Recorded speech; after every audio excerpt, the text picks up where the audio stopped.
I killed hundreds of flower seedlings before I figured out what I was doing wrong. And the frustrating part, every mistake was completely avoidable.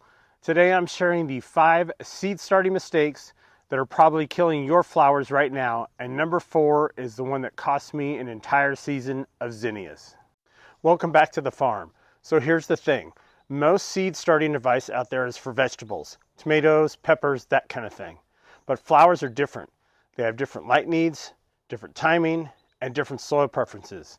And if you're following veggie advice for your flower seeds, that might be exactly why things aren't working. I've made every one of these mistakes myself, so let me save you the heartbreak. Mistake number 1, using the wrong growing medium. And this one's a sneaky one because it depends on what you're growing. Seed starting mix, the fine, fluffy stuff, is great for tiny seeds like snapdragons or stock. Those seeds need a light, gentle contact and constant moisture, but the bigger seeds like zinnias or sunflowers actually prefer a regular potting mix. It has more structure. The nutrients for those bigger seedlings are needed because they're hungry right for the start. My first year I used seed starting mix for everything. My zinnias germinated fine, but then they just stalled. They sat there looking sad for weeks because they had nothing in that mix to feed them. I switched to potting mix the next year, and the difference was night and day. Mistake number 2, and this is a big one, not providing enough light. A sunny windowsill is not enough. I know people say it is, it's not. Not for most flower seedlings. You know you don't have enough light because your seedling will get tall and lean toward the window instead of growing stocky and strong. That's called getting leggy. And once they're leggy, you can't fix it. You don't need anything fancy. A basic LED shop light hung 2 to 3 inches above your seedlings, running 14 to 16 hours a day, will change everything.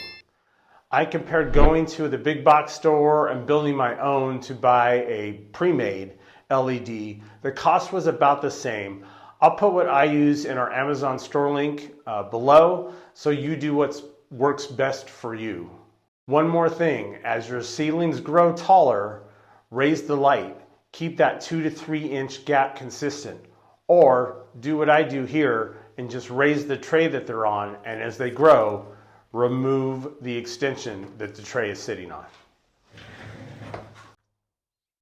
Mistake number 3, skipping the hardening off process. So your seedlings look great indoors, strong stems, healthy leaves, you're feeling good.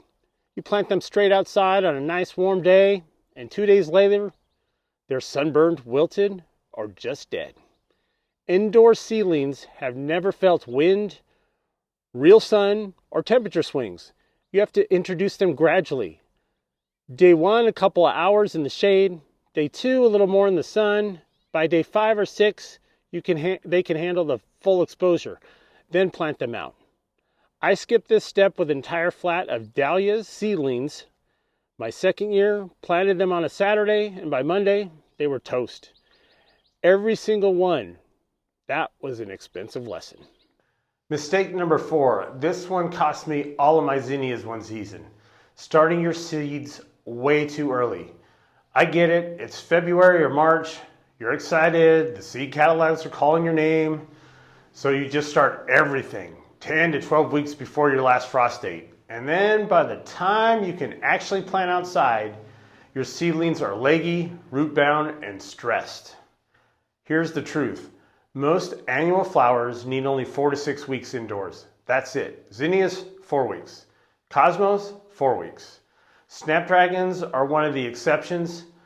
Those you can start 8 to 10 weeks early, but the majority of cut flowers don't want to sit in a tiny cell for 3 months.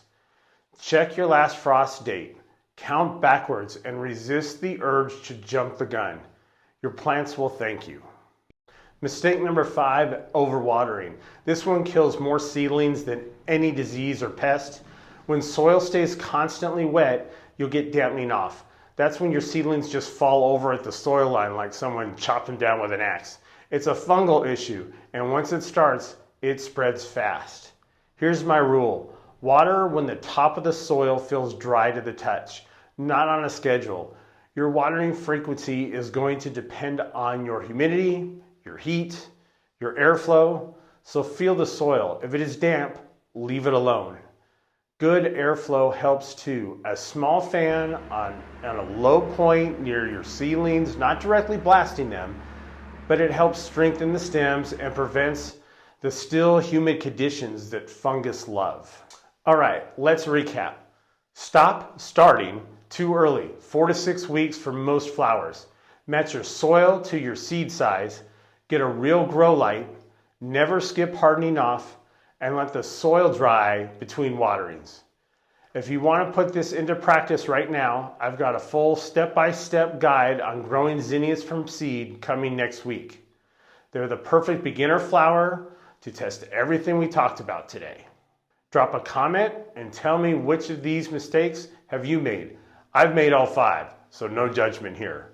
Until next time, live life in full bloom.